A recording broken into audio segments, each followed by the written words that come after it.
Well, I think we'll get started. Thank you everyone for coming today. And I'd like to introduce to you today Dr. Peter Hunter, who's the professor and director of Auckland Bioengineering Institute at the University of Auckland. And I'll just quickly say I was first introduced to Peter Hunter's work through the Physiome project and later the Virtual Physiome Physiological Human Initiative when I was working with Jim Baslingthwaighte. And the resources from that project were invaluable for me for my early work in whole organ modeling. And so I just thought I'd bring that up. He's been around for a while and done a lot of good work. And he's here today now to discuss the usage of bond graphs in modeling. Okay, Peter? Thanks, Pat. Yep. Just one small correction. I'm no longer the director of ABI. I stood down about a year ago. It's now Merrin Tawhai, Professor Merrin Tawhai. Which is great because it gives me more time to do my research. So what I wanted to talk about is using bond graphs to ensure thermodynamic consistency, but it's in the context of multi-scale modeling. And I'll talk a little bit at the end about how we're using these concepts across scales. And I'd just like to emphasize too that the only advantage bond graphs has is when you are moving energy between different physical systems, between mechanics and electrical, or chemical, mechanical, electrical, and heat. There's no particular advantage if you're just within one of those domains. But I think it has a very useful role to play in helping you keep track of energy, particularly when you're dealing with multiple domains, and of course wanting to ensure that you conserve mass, charge, and energy. I thought I'd put this up just as a reminder about some of the resources that the Auckland Bioengineering Institute, the ABI, makes available. So the CellML, I think you've previously had a talk from David Nickerson, around CellML, etc. But that's the link to the website with all the resources associated with CellML. This is the link to the website with resources around our open core, which is developed by Alan Garney, who's at the ABI, this software which is implementing CellML for multiple areas of biophysics. And then finally, relevant to this talk is the Physiome Journal, which Andre is now the chief editor of, and is a journal that we wanted to make available to help with giving modelers credit for developing reproducible models. And of course, Andre is also part of Herb's center, NIH-funded center. So the journal has been up and going for about a year, and it's got about 20 or so articles up there, and it's really aimed at producing, giving all the background to a published paper. So you can only get a publication published in the Physiome Journal when you've got a primary publication in another journal, but you want to add all the detail to demonstrate reproducibility, documentation, etc. for the paper. And it often gives the modelers a chance to be the first author on a publication where they may not have been the first author on the primary publication. So that's just another step in trying to make modeling reproducible and available. And it has a very low author processing charge because it's a secondary.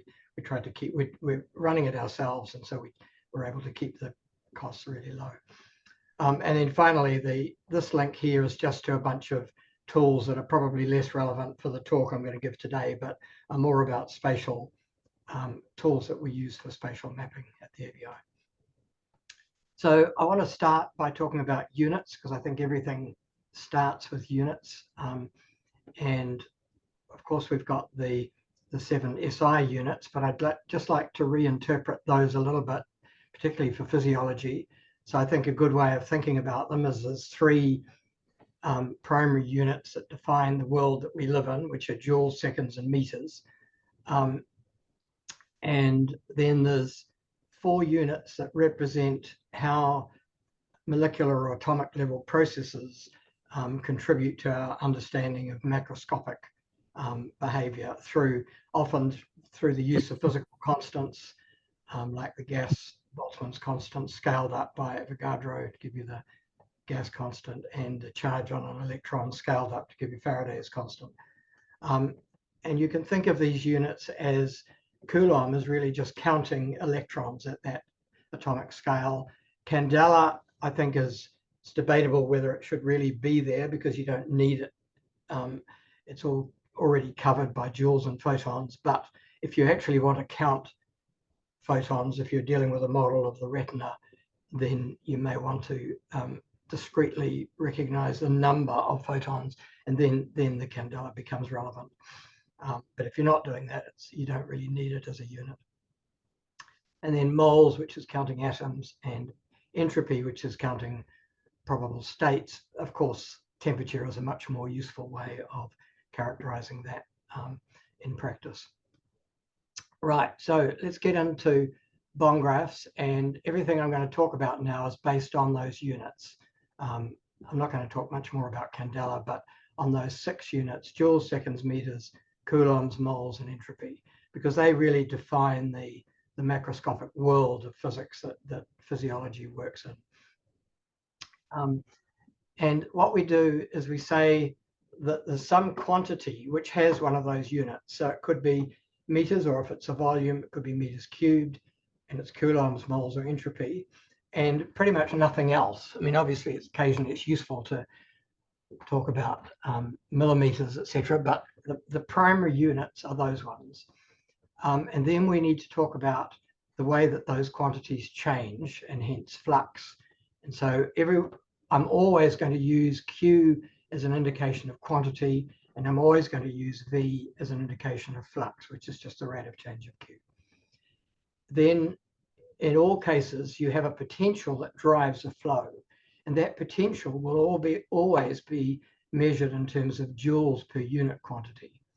So the product, joules per unit quantity, the potential, the driving force, if you like, is going to be multiplied by the flux quantity per second to give you power in every case. Doesn't matter what the quantity is, that product is always going to be power. And those two variables, the kinematic quantity of flux and the kinetic quantity of the potential that drives that flux, are the key variables that we need to keep track of as you move across domains of physics. Just a bit of historical background. So the idea of bondgraphs, and I'll come in the next slide to what bondgraphs actually are. The idea of bondgraphs was first formulated by Henry Painter at MIT in the 60s. So it's very old, it's been around a long time. And Henry Painter was, he had positions in electrical, mechanical, and chemical engineering at MIT. And he wanted a system that would allow him to talk to his colleagues across all 3 disciplines. And he realized that the language that were being used in those 3 disciplines were all just variants of one common physics language, and hence bondgraphs.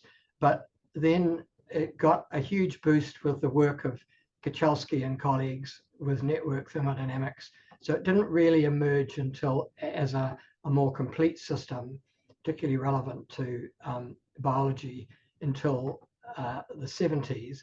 But then it's only in the last, I would say, 10 to 15 years that it's really been picked up. And that's largely through the work picked up in the biological work. I mean, it's very well established in control theory. Wherever you're needing to deal with electrical mechanical control, bondgraphs sort of dominates in that area. But in the biological sphere, physiology sphere, it's really the work of Peter Cawthorpe and Edmund Crampon that have brought it into the modern era. As everyone I think will know, Edmund tragically died a few years ago, but I think we owe a huge debt of gratitude to Edmund and Peter Cawthorpe for really providing the foundation that was created by Painter and Kachelski to bring it into the biological environment. And there are many, many papers. I've just quoted 3 here from this group. It was largely based at Melbourne. Edmund was at ABI as a postdoc for and then a lecturer for a number of years, and then he became a full professor at University of Melbourne. And Michael Pan and others are really carrying on the work that Edmund started at University of Melbourne, and Peter Korthrop is operating out of Glasgow at the moment, but for quite a while he was also at Melbourne. And then we've picked it up over the last couple of years, 2 or 3 years. We've recently published a paper that's just gone through, is in the final stages of the reviewing, but it's available on bioarchives here, which is applying. So much of what I'm going to talk about is covered in this paper, in fact, which was submitted to Biophysical Journal. Okay, so if you start thinking first and foremost about energy and think, what can you do with energy? You can transmit it, you can store it, and you can convert it. And when you convert it, you're converting between mechanical energy, electromagnetic energy, and chemical energy, but also heat, because whereas heat is a waste product in most engineering processes, of course it's not in a biological sense, because it's providing the control of body, the homeostasis of temperature, which is so critical. So it's just another form of energy in the conversion.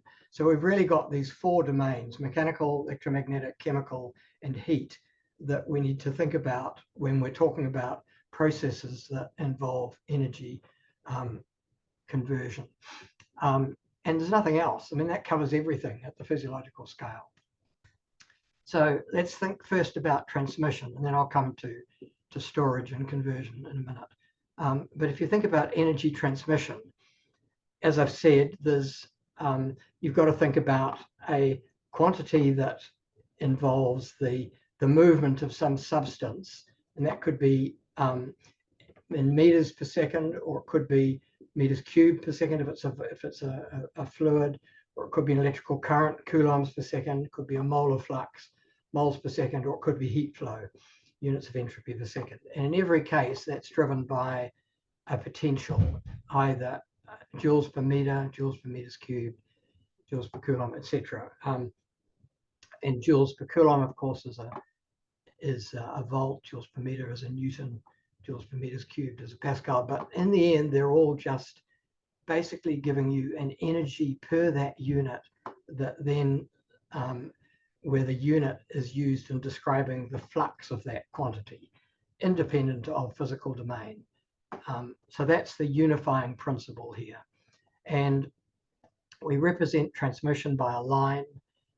It doesn't have any physical meaning other than that we're saying that it's about transmission of energy, and we're giving it for a convention, we're going to use the arrowhead to indicate a positive flux. And that means we've now got to represent on that bond, we've got to represent a flow, one of these guys here, and we've got to represent the potential that's driving that flow, one of these ones here.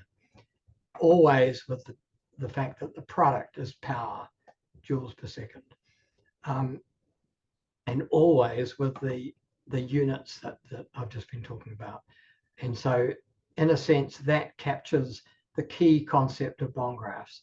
You're transmitting energy, and you're looking at the flux of whatever it is, and you're looking at the potential that's driving that flux. And that's called a bond, and hence bond graphs, because you're linking them up. All right, now there's 2 key concepts, and always you come back to this idea of conservation of power. So when we look at our bonds, each of them has got a combination of a flux and a potential defined separately for each one. Remember, there's no, the direction of these has no significance here. They're just 5 of them impacting on a particular point, in this case, transmitting the energy associated with these quantities. In this case, 5 of them, but it could be any number. So we know that the sum of these has to be 0 if we're going to conserve energy between these transmitting processes. Now let's look at the situation where all the potentials happen to be the same. And let's identify that potential, which is U, as at the center of where these bonds come together. And we'll call that a 0 node. So a 0 node is a place where you're defining a potential, and all the bonds incident on that point have that potential. They've got different fluxes, but they've got that potential. So U1, U2, U3, U4, U5 are all equal to one common U. That means that when you look at your power conservation, you can take U out the front. And so unless U is 0, you've got a conservation that the fluxes have to be 0, which is conservation of mass or charge, depending on the flux.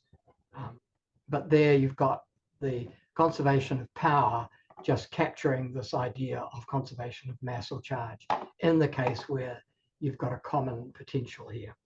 Now let's look at the other situation where instead of all the potentials being the same, let's look at a situation where the transmission is all ending up at a node where you've got, and remember this doesn't have to be a physical point, it could be a circuit, as we'll show in a minute.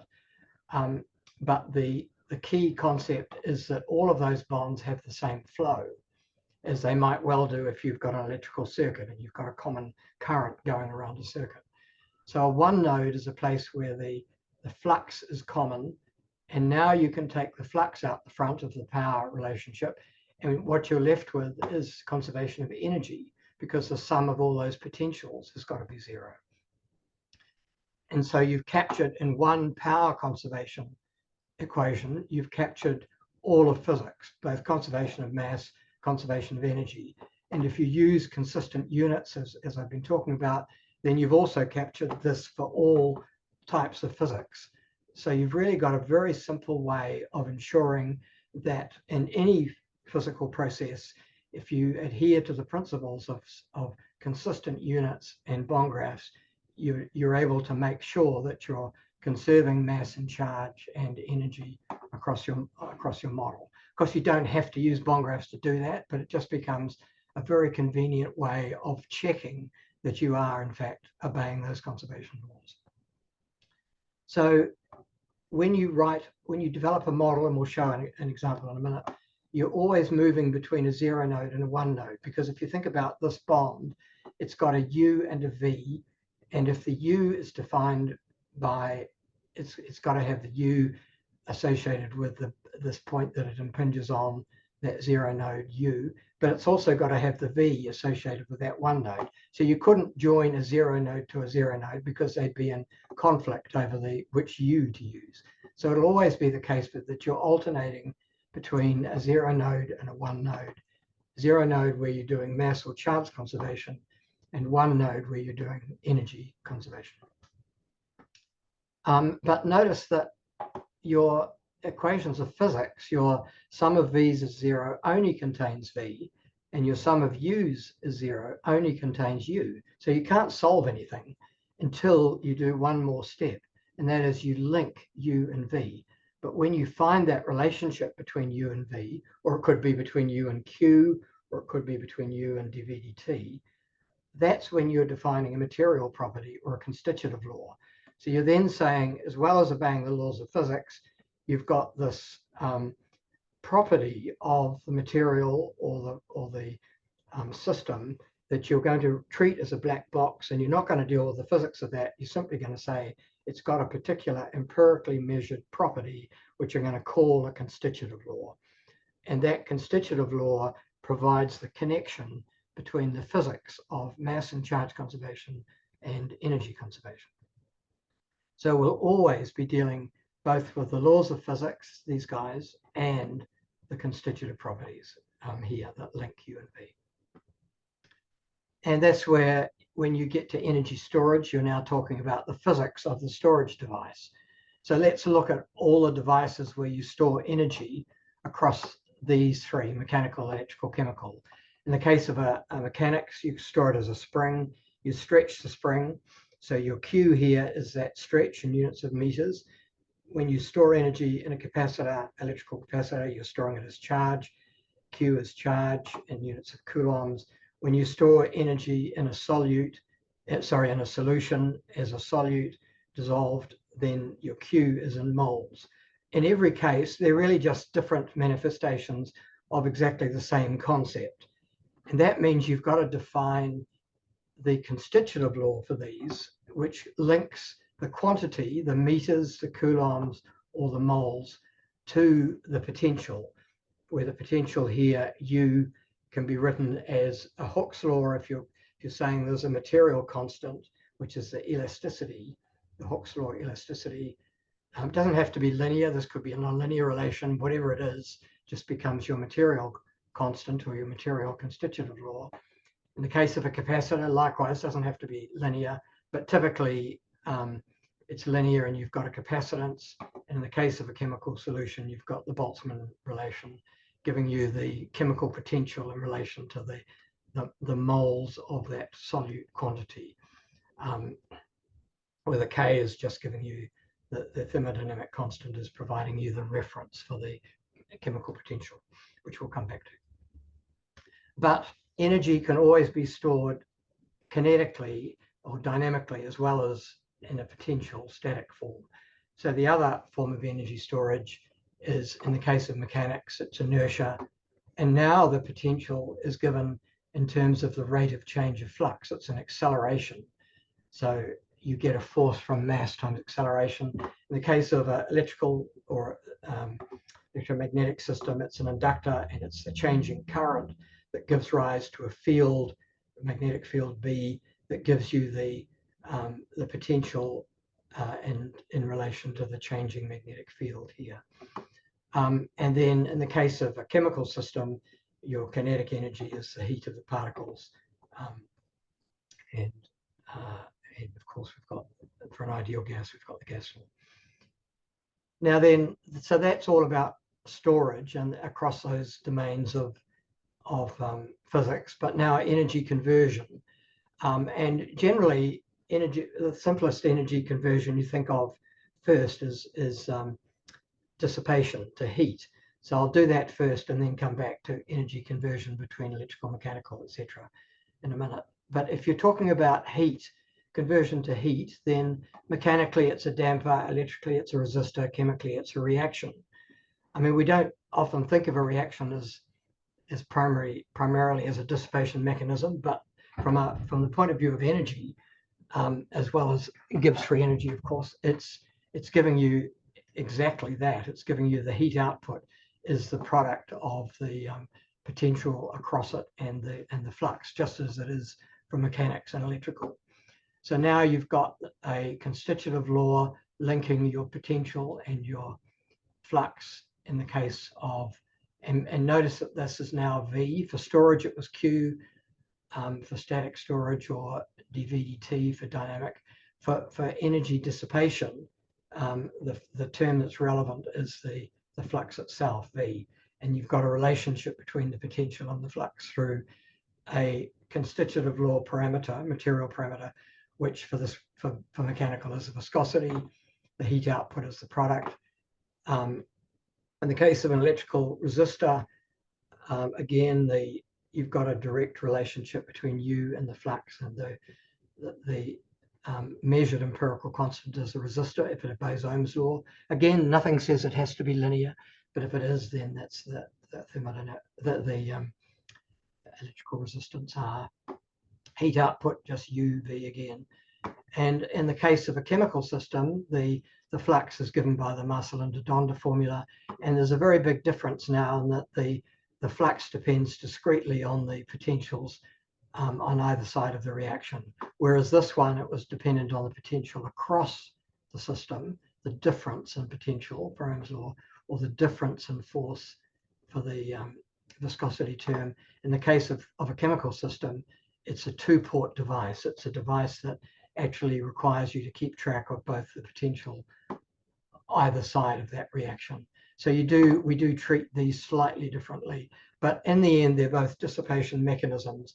But of course, the chemical one has this, and again, the heat output for the chemical one is just that difference in potential times V. But the real benefit, obviously, of the reaction is that you've got a flux defined in relation to those two potentials by the de Donde formula, and you've got the kappa as being your reaction rate.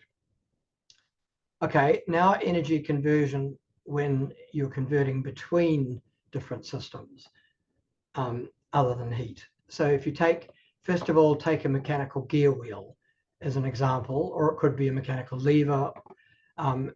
Essentially, you've got the same power here and here, but here the power which is coming from the product of 1 times n is now being converted to power which is in the form of n times 1. Here, mechanical lever, 1 times n, n times 1. So the power is always preserved. Electrical transformer, 1 times n becomes n times 1. Always the power is preserved. We're not dealing with the loss here. That's dissipation, separate. But now you've got a bond where you've got the potential and the flux. So that product there has got to be equal to that product there. But you're setting it up such that there's a conversion factor. And you're dealing here with only one type of physics, mechanical only, or electrical only. And that n is just the ratio, the gear wheel size ratio, the lever fulcrum ratio, or the turns ratio. And now you're always preserving power exactly, but you've got this now this relationship between the flux either side and the potential either side, always obeying that common power. So you've got to be able to represent that with a new type of element, which we call a transforming factor, and it has associated with it some parameter that's the turns ratio, for example. Then the alternative is that you're converting power between different forms of physics. So the classic example is a voice coil. You're converting power between electrical and mechanical. So here's your electrical power, the product of U and V, product of a voltage and a current.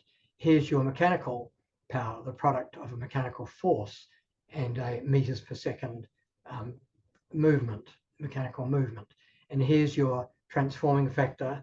And in some cases, in the control literature, this is whenever you're dealing with changing physics, they call this a gyrator. So you sometimes see the GY term there. But essentially, it's just another type of transformer, but where you're converting the physics as you apply the common power across this same power, and the K has different dimensions. So both of those can be represented in bond graph form by, you've got your UV variables on either side, U1, V1, U2, V2, and a transforming factor, which is either N for this type or K for this type. And basically that's it. There's nothing else. We've covered energy transmission, energy storage, energy conversion, including dissipation. So at this stage, you've got everything you need to model anything at the macroscopic scale. And before we go into some examples, I just want to talk a little bit about that everything I've said in relation to lump parameter modeling, which bondgraphs deals with, is really part of a bigger framework called Port Hamiltonians. And the general theory is called Port Hamiltonian theory. The Port Hamiltonian is just energy. You're treating everything from a perspective of energy. And Port just means you're dealing with modularity and you can couple them together. So but you should think of bondgraphs really as just being the zero-dimensional version of a much more general theory called Port Hamiltonian. So I've only got one slide on this, but then I'll go back to the lump parameter stuff. But I think it is important to put Port Hamiltonians into the context of the much more general Port Hamiltonian for continuous processes, for three-dimensional processes. And the easy way to think about it is just to say, if instead of having, I gave an example of summing up the transmission for 5 bonds, which had to be 0 for power conservation.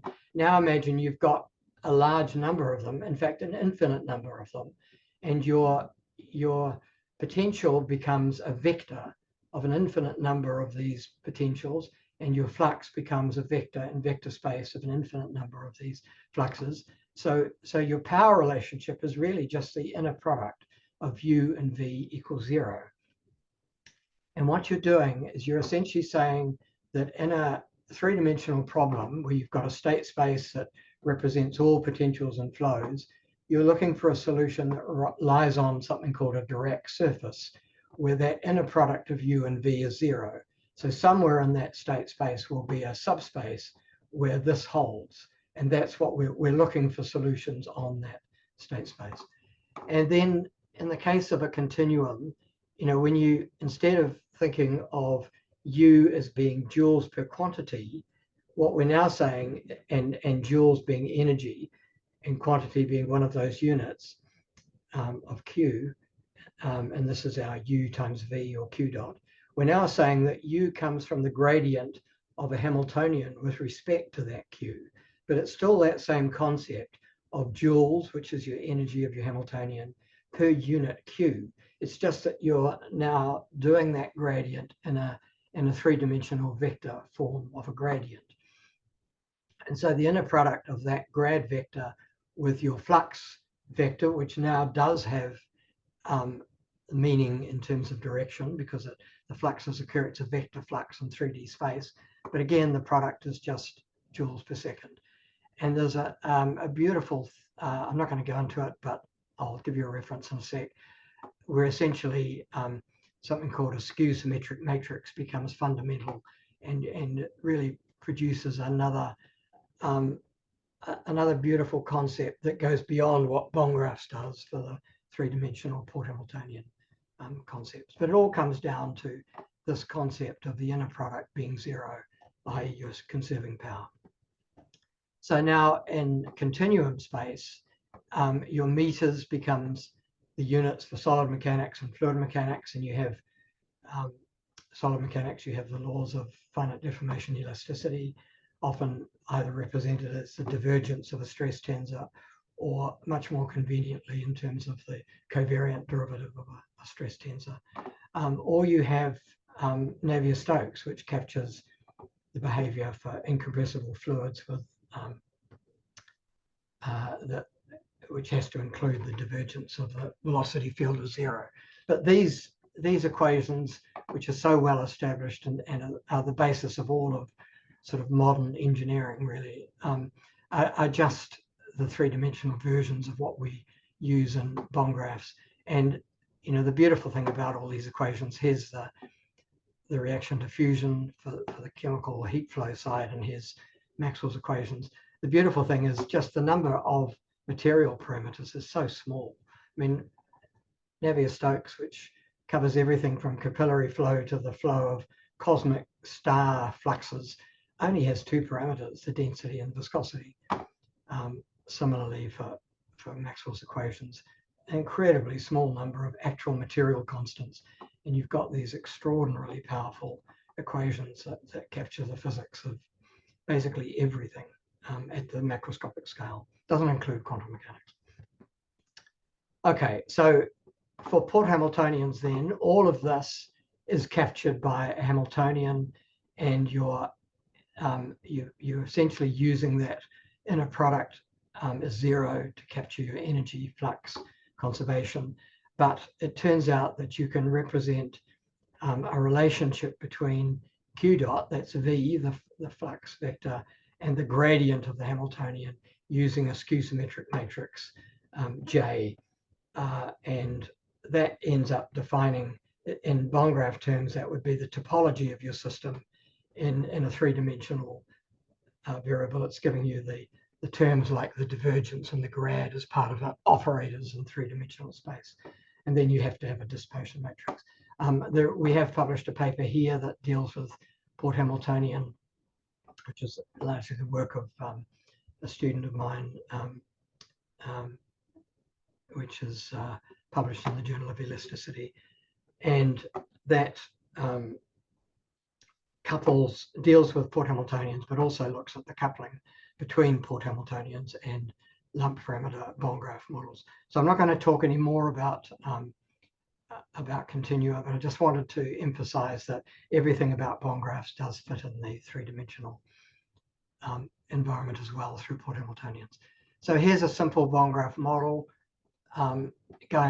using the electrical mechanical system. You have a flux which represents the electrical flux around the circuit. So this is a one node where you've got that constant flow in your circuit. And then you've got, on the mechanical side, you've got a one node, which is now representing the movement of the speaker, the loudspeaker. And then you have a zero node, which represent the sum of forces for the force balance. And In this case, we're prescribing an input voltage. I won't go into the details here, they're on the publications I've given, but this is what a bond graph looks like for this loudspeaker system where you're coupling electrical mechanical. And what's interesting is that the gyrator or transforming factor rather, where you're converting energy between electrical and mechanical, gives you the two, automatically gives you the two fundamental laws, Faraday's law for the back EMF in your electrical circuit and the Lorentz force for the mechanical force driven by the electrical current. So it's a beautiful way of tying, areas of physics, Faraday's law and Lorentz law together, just because they're really just manifestations of exactly the same thing in terms of energy conservation. This is what the equations look like. I haven't got time to go into them, but the equations always pop out automatically from the diagram. So once you've drawn your diagram and you've defined the material constants for the constitutive laws, you've completely defined the problem, plus the boundary conditions. You've completely defined. So you can automate the generation of the equations once you've written your bond graph. Here's the case for a biochemical reaction. So here's our biochemical reaction with a forward and reverse reaction rate. So now we've got to have a zero node, which represents the chemical potential associated with the solute on one side and the chemical potential for the solute on the other side. The solute in solution is the storage mechanism, which gives rise through your Boltzmann relation to the chemical potential. And then you have a reaction, two-port. It requires that you separately track the potentials for the forward and the reverse. But it's very trivial in this case because the potential here, when you do your sum of potentials, is zero across this one node. All that says that this potential must be equal to this one. So UF equals U1, UR equals U2. So now when you pop in your conservation laws, here's your storage term, here's your balance of potentials across here is your storage one, and you pop in your constitutive laws, which are the Boltzmann relations and the de Donda formula for the reaction. So when you apply that to your bond graph equations, out pops the law of mass action, as you'd expect. If it's an enzyme catalyzed reaction, you have another player. You've got the enzyme, which is cycling here, and the bond graph equations just give you, again, the zero node representing the solute on either side, and you've also got to have a zero node for the enzyme that's being recycled, and a zero node for the bound enzyme here with that quantity and its chemical potential. So that's all given by these zero node equations. And you have the one node for the reactions, which give you the balance of potentials across those reactions. And then you put in the de Donda formula and out pops and then substitute for the various terms from here into the de Donda formula, out pops your, as expected, your mass balance. And the usual expressions that you'd expect coming from the reaction kinetics. But it's often useful to look for steady state behavior or for simplifications. And so if you take those equations, and I'll show you how they compare for a concrete example in a minute, but you can simplify it in two ways. One is to say that the reactions are often very fast, the binding reactions can be very fast, or there's some reaction that's, or some quantity that's much bigger than some other quantity. So generally for reactions, you use the Briggs-Haldane assumption that the solutes around, or the enzymes around in a much lower concentration than the reactant. And so you can deduce an analytic formula from the bond graph equations that gives you the flux in terms of those quantities.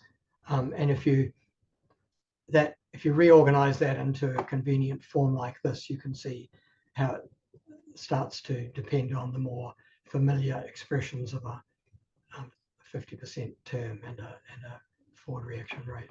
And then if you do the Michaelis-Menten assumption, which of course is Michaelis-Menten is not thermodynamically consistent, so you need to do that with care, because it can often mean that you're not balancing energy.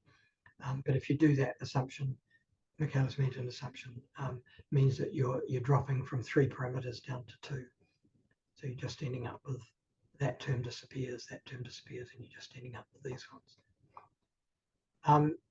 And before I give some concrete examples applied to some biological problems here, I just thought I'd mention, I'm not going to talk more about this other than to say this is the way you deal with ion channels, where you're dealing with the flux of a quantity moving through a membrane, where you've got a gating process, which you can also depict in bond graph forms, but very often we just use Hodgkin-Huxley kinetics for that.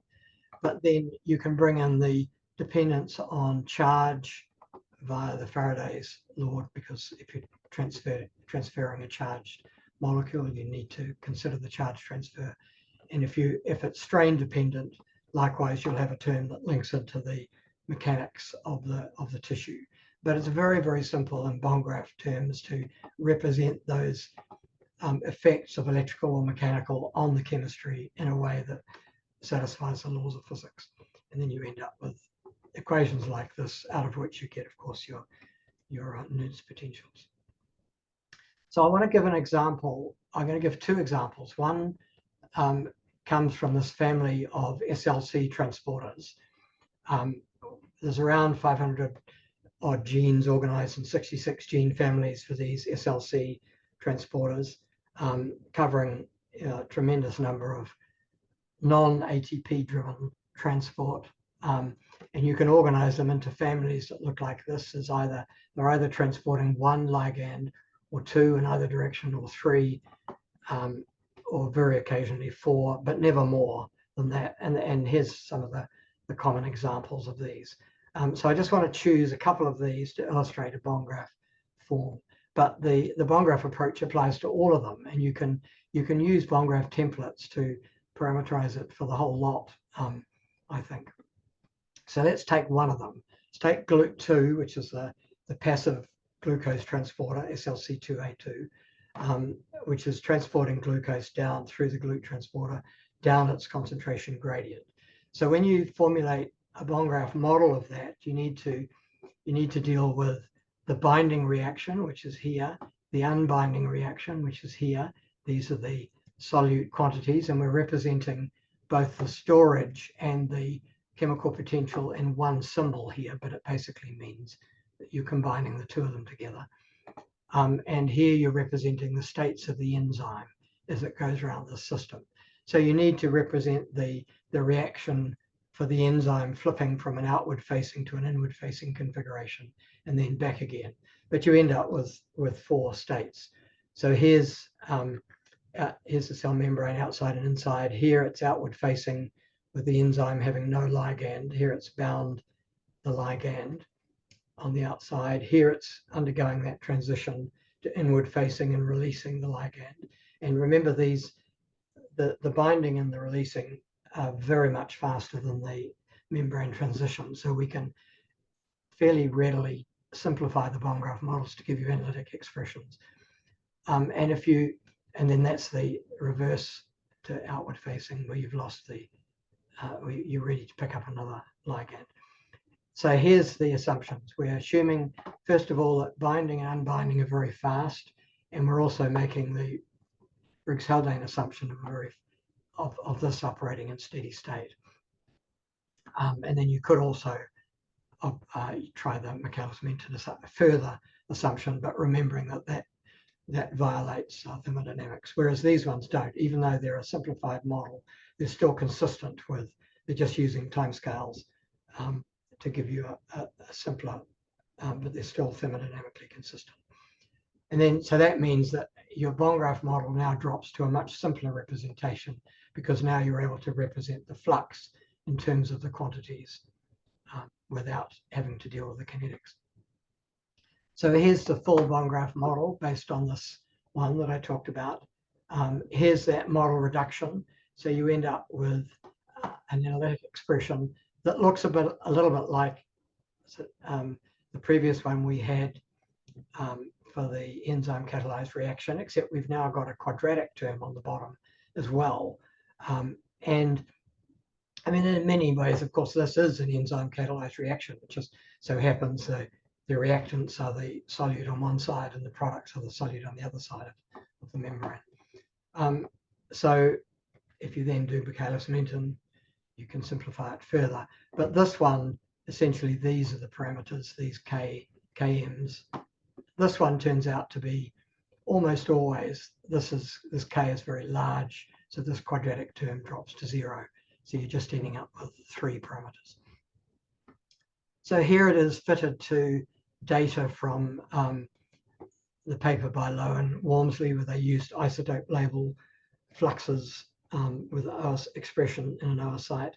Here's the bond graph model. The data is shown in blue. This is the inward flux and the outward flux as a function of concentration inner and outer. And here's the steady state under the 2 assumptions we made with those steady states. So clearly it's giving a very good fit to the data by using the steady state relations. All this is described in detail in that biophysical journal, hopefully biophysical journal paper, but available here. And we're using the Physiome journal for the details of the fit parameter fitting, and that's available now through this Figshare DOI here. And then if you do the same for another of the SLC transporters, is SGLT1, this is where you've got glucose transport, but facilitated by the sodium gradient. So you're using the sodium gradient to drive glucose in. So now you've got to deal with the 2 solutes on the outside of the membrane are sodium and glucose, and on the inside, but you've also got to deal with the fact that you're moving charge across the membrane. So you've got to deal with the charge movement. And it turns out that the way you can represent that fits the experimental data is shown here, where we're dealing with the flow of charge from the membrane into these reactions. So you end up with 6 reactions. 4 of them are around the binding and unbinding processes, and they're very fast. So, and this one is the slippage reaction, which is very rare, where you get that movement without useful carrier function. So it's so the key reactions are only these 2. So you can drop it down to a much simpler analytic expression. And in fact, this one, as usual, this is the dominant one. The return of the enzyme to its outward facing form is often much slower than this one. But the binding reactions are orders of magnitude faster. So it's usually very good to use that simplification. So here it is. I haven't, in this case, all the equations are in those papers. But here's the fit to the data, again, from this data from Parent et al. Both for the electrical behavior, comparing the steady state with the full bond graph, and here comparing with the data and the kinetic model. Okay, so I just want to finish with a couple of slides showing how we're using this in a multi-scale sense. So we want to be able to capture use bond graphs to capture, and we're only really beginning on this journey. So I don't in any way want to say that this is talking about finished work. It's not, but it's very much building on the framework, the bond graph and Ford Hamiltonian framework. And so the idea is that we say, what are all the families of protein templates? And there's not that many of them, so 20 or 30 at the most, I think. Metabolic enzymes are one, SLC transporters that I've talked about is another, ATPase pumps another, and so on. And we can talk about templates that capture the behavior, the template behavior for all of the proteins involved in these families, and their reduced form, where you can make the Briggs-Haldane or similar type of model reduction, very fast binding, unbinding, to give you the reduced form. So there's the example I did And we want to do that across all of those protein families. And then what we're doing is we're saying, can we combine these in models that capture what we call functional cell units, where we're dealing with something like metabolism, action potentials, calcium handling, etc., or glucose transport, as the example I just gave, where we're combining these various protein bond graph templates into little units that correspond to functional cell units. And ideally, those would be assembled automatically from the annotation associated with the individual units. So hopefully one could set up a pipeline for doing this on a much more automated basis. And then you want to combine some of these functional cell units into appropriate combinations for a given cell. In this case, a myocyte, we've been building models that have cardiac action potential, calcium handling, pH regulation, myofilament mechanics, calcium handling, and signaling into a single unit bond graph composite model that's applicable to a cardiac myocyte. Then things start getting much more complicated when you go to tissue level, because now you're having to deal with 3D structure. So the Port Hamiltonian side becomes critical, and you're dealing with things like the flux of various species across multiple cell types and through extracellular space, as well as through these individual cells. So these become the functional tissue units that we need to be building up from these functional cell units and cells in order to deal often together with 3D structure, the level of tissue. And at the organ level, we develop models based on finite element models capturing 3D structure that are not always currently Port Hamiltonian models, but they could be, but they're capturing the 3D structure. And then we apply those at the whole body systems level. And I just want to give an example of the 3D scaffolds. So very often these scaffolds are being used for capturing spatial data, such as, say, in the case of the stomach. This is all part of the SPARK project, where we're capturing neural innervation and also circulation in the stomach and cell types, all within the one scaffold that can then move across different species, so you can compare data across species. In the case of the heart, we're capturing neural innervation, experimentalists who fit the data to the scaffold structures. And then that means that these data are available as part of three-dimensional modeling of whole organ function. And then potentially through AI surrogate model, you could bring these into the realm of bond graphs as well. And we've done some of that for the heart and the lungs, but still very, very early days. And then the idea, it's my last slide, the idea is that, can we begin to look at the whole system from protein level up to whole body systems level, going through functional cell units, cells, functional tissue units, organs, etc. But in a way where you're always conserving energy, mass, and charge. And then you're in a position where potentially you could constrain things from the physics perspective by using that bond graph Port Hamiltonian framework, and you can constrain parameters from the constitutive laws by using AI methods that deal with very large data sets on whole individuals. I mean, it's a pipe dream at the moment, but this is the direction we're heading. Can we use the combination of AI constraints and physics constraints to help us determine model parameters? And we've laid all this out in a publication that's about to be published in the IEEE Reviews in Biomedical Engineering, and it is now available on this DOI as a preprint. I'll stop there. Thank you. All right. Thank you very much. We still have some time. Does anyone have any questions or comments? I have a question. Okay, You Steve. mentioned conservation of energy here a fair amount and how it preserves that. What if you have entropy as well? Is it then free energy, or is that a separate issue, or how's that work into Yes, yeah. No, absolutely. I mean, you're always driving the reactions from a Gibbs free energy perspective. So yes, you're always accounting for the entropy as well. And you replace energy in your sort of formalism with free energy in that case? Well, you keep track of both. You need to keep track of the heat output because it's heating the surrounding tissue. Right. Yeah, thanks.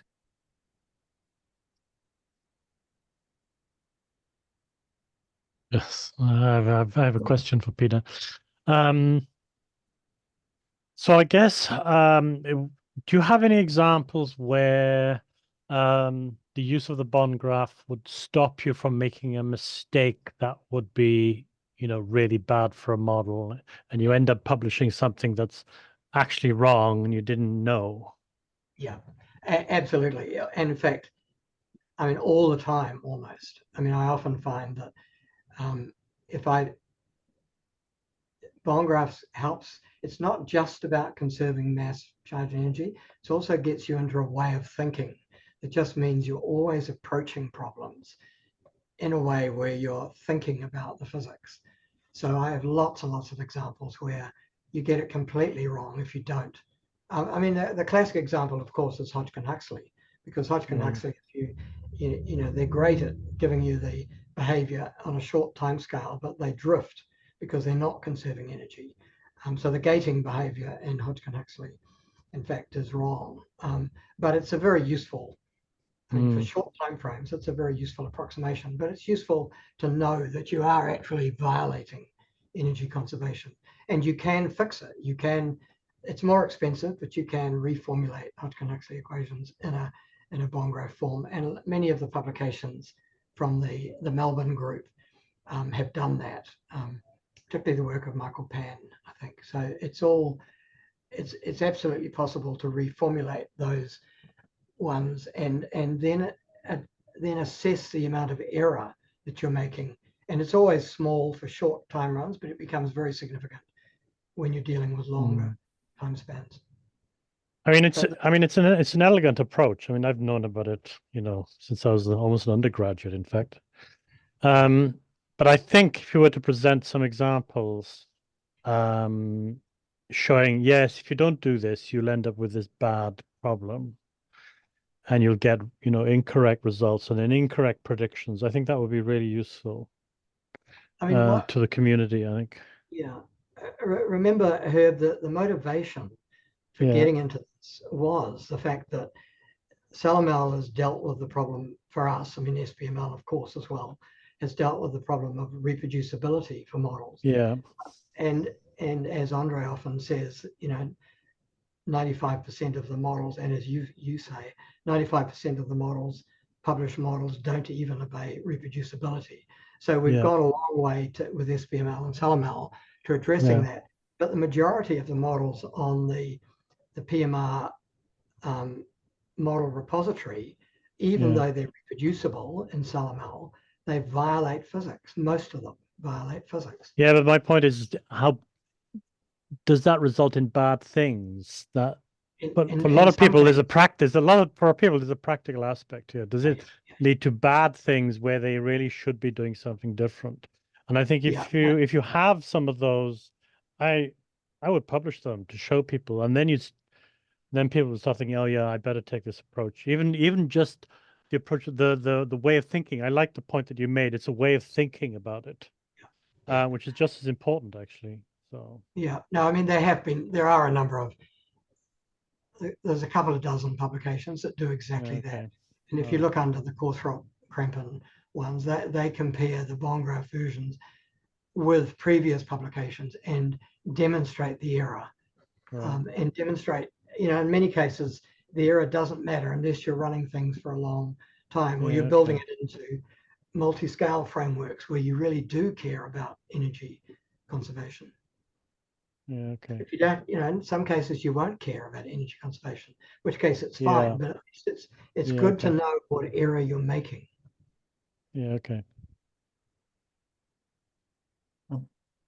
Ron? Oh, and we're over time. I'll try to make it quick. Have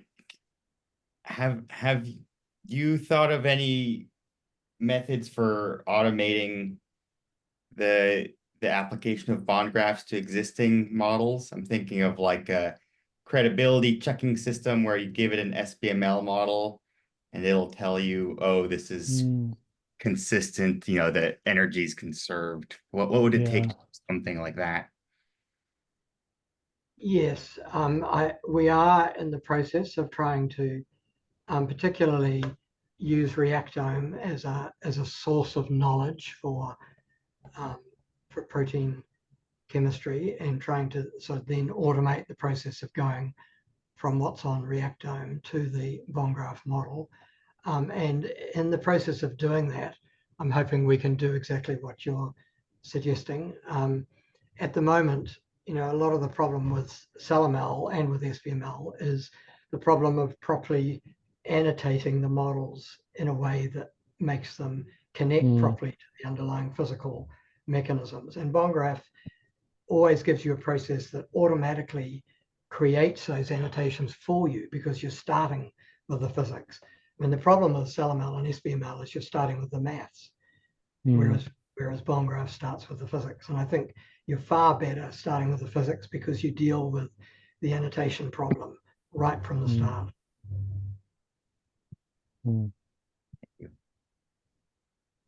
Okay. Well, I guess we are out of time. So thank you very much again for the discussion and talk, Peter. Yeah, thanks, Peter. Cheers. Bye. Yeah. All righty. Okay, bye now. Bye-bye.